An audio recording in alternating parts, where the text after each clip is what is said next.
एक जंगल में पिंकी रहा करती थी। पिंकी अपनी माँ लीला के साथ रहती थी। पिंकी के पिताजी का बचपन में ही देहांत हो गया था। तभी से उसकी माँ ने उसकी देखभाल की। पिंकी की माँ बनारस के जंगलों में जिलेबी वाली के नाम से फेमस थी। उसकी बनाई हुई जिलेबी बनारस के जंगलों के साथ साथ उसके आसपास के जंगलों में भी फेमस थी। माँ, लाओ मैं आपकी मदद करती हूँ, तब तक आप नाश्ता कर लें।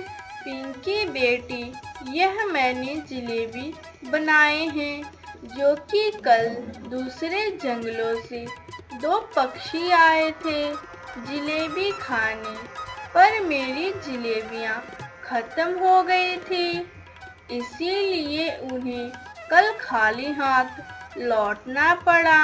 कई पक्षियों ने बताया होगा कि हमारी जिलेबी कितनी फेमस है। यह लो बेटी, मैंने नाश्ता कर लिया। ठीक है माँ, मैं शाम को आपके लिए चाय बनाकर लेकर आऊंगी।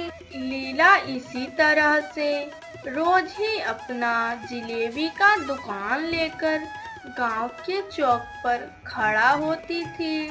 बस ठेला लगाकर खड़े होने की देरी होती थी, सारे पक्षियों का भीड़ लगनी शुरू हो जाती थी। अरे बहन जी, जरा जिलेबी तो खिलाना। अरे लीला बहन, जरा जलेबी तो खिलाना। लीला बहन, आपको तो पता ही है, मैं जब भी आता हूँ तुम्हारे पास से जलेबी मैं जरूर खाकर जाता हूँ। लीला सबको जिलेबी खिला ही रही होती है, तभी पिंकी उसकी बेटी चाय लेकर आती है। माँ, आप बैठकर चाय पी लें, मैं तब तक ग्राहकों को देख लेती हूँ। ठीक है पिंकी बेटी, सबको बराबर जिलेबी देना। जलेबी कितने रुपए पाइया है? जी 30 रुपए। अरे इतनी अच्छी और टेस्टी जलेबी मैंने तो कभी भी नहीं खाई है, जरा एक प्लेट तो देना। टिंकू जिलेबी खाकर बोलता है। अरे ये तो बहुत बढ़िया है और बहुत ही टेस्टी भी है। पिंकी उससे टिंकू कौवे को 2 प्लेट जिलेबियां खिला देती है।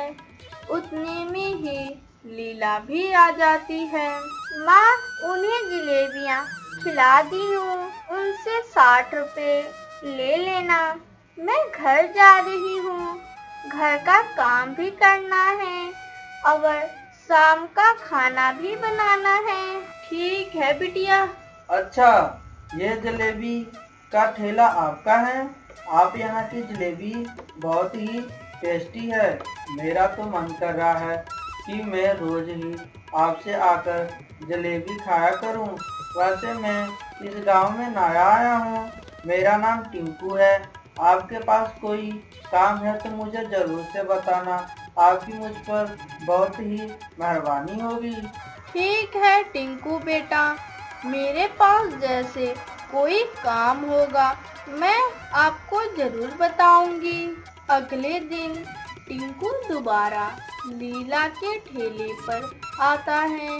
नहीं बेटा, मेरे दुकान पर इतना भीड़ होता है कि मुझे कहीं और जाने का मौका ही नहीं मिलता है। तुम ऐसा करो, जब तक तुम्हें काम नहीं मिलता है तुम मेरे पास काम कर लो।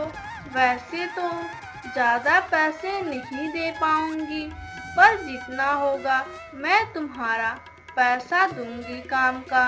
टिंकू लीला के रेड़ी पर काम करने लगता है। लीला उसे जलेबियां बनाना सिखा देती है। ऐसे ही दिन गुजर जाते हैं। लीला की तबीयत बहुत ही खराब हो जाती है। टिंकू बेटा, तुम मेरी बेटी पिंकी से शादी कर लो। मेरे मरने के बाद मेरी बेटी अकेली हो जाएगी। पिंकी फूट फूट कर रोने लगती है।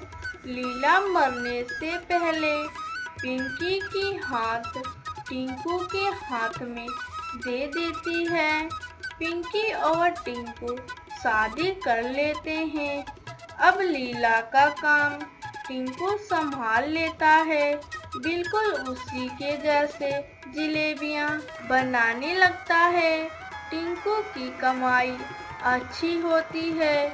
यह देखकर टिंकू के मन में लालच आ जाता है और पिंकी, हम क्यों ना जलेबी में सस्ती चीजें इस्तेमाल करें जिससे कि हमारी कमाई ज्यादा होगी। आजी, ये क्या कह रहे हैं आप? मुझे कुछ भी समझ में नहीं आ रहा है। पिंकी, हम सस्ता मैदा और चीनी इस्तेमाल करेंगे। आजी, जो आपको करना है करें, मुझे कुछ समझ में नहीं आ रहा है। टिंकू जलेबियां बनाकर ठेले पर बेचने जाता है। तभी वहां पर तोती आती है। भाई, एक प्लेट जलेबियां देना।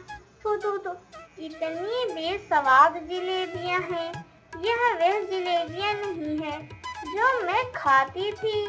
टिंकू को सब समझ में आ जाता है और वह अपनी गलती पर बहुत शर्मिंदा होता है और अगले दिन से फिर अच्छे जलेबियां बनाने लगता है। फिर से सारे पक्षी उसी से जलेबियां खरीदते हैं और खुशी खुशी रहने